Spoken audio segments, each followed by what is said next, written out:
We've reported in the past on critical shortages of staff at local 911 call centers. Virginia Beach had to approve pay raises to retain and recruit dispatchers. In early 2024, it was Norfolk. Now, as it has been in the past, it's Chesapeake.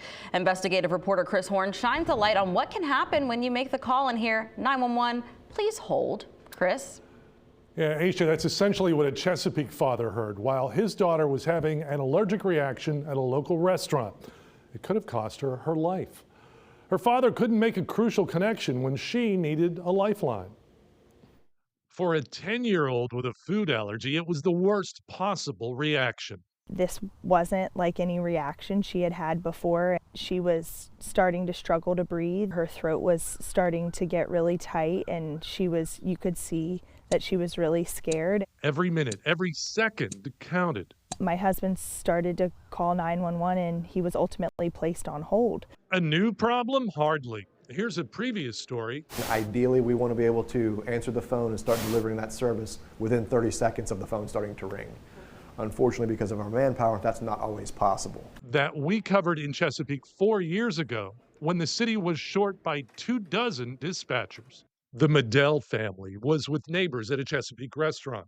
Melissa Medell's daughter had eaten something with egg. My oldest child had an anaphylactic reaction to something that she had eaten at the restaurant. We called 911 and were placed on hold. And it was a game of minutes and seconds, you know. Exactly 1 minute and 11 seconds, according to the city of Chesapeake. It may not sound very lengthy, but when you're in anaphylactic shock. It was touch and go for about 30 minutes. I mean, she was terrified, and I've never seen her so sick before. Her father had gone outside to call 911. Her parents didn't want to make her bad situation worse. You know, when he came in, we said, "Where's the ambulance?" And he said, I'm on hold still. Okay, I have to hold it together. And, you know, if I start to freak out, then she's gonna know how serious it is. My husband carried her in his arms, you know, out of the restaurant. She couldn't walk. They couldn't wait any longer.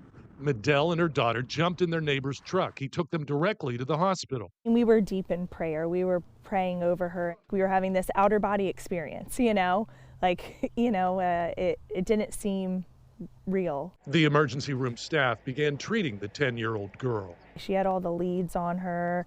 They were putting IVs in her, administering medication. They were like, "We're giving her this, and I just said, do whatever you have to do to help her. And she survived. Meanwhile, the city told us when her father made the 911 call on November 13th, all required dispatcher positions were staffed, but every call taker was actively handling other calls. In general, the city says staffing shortages can impact call wait times.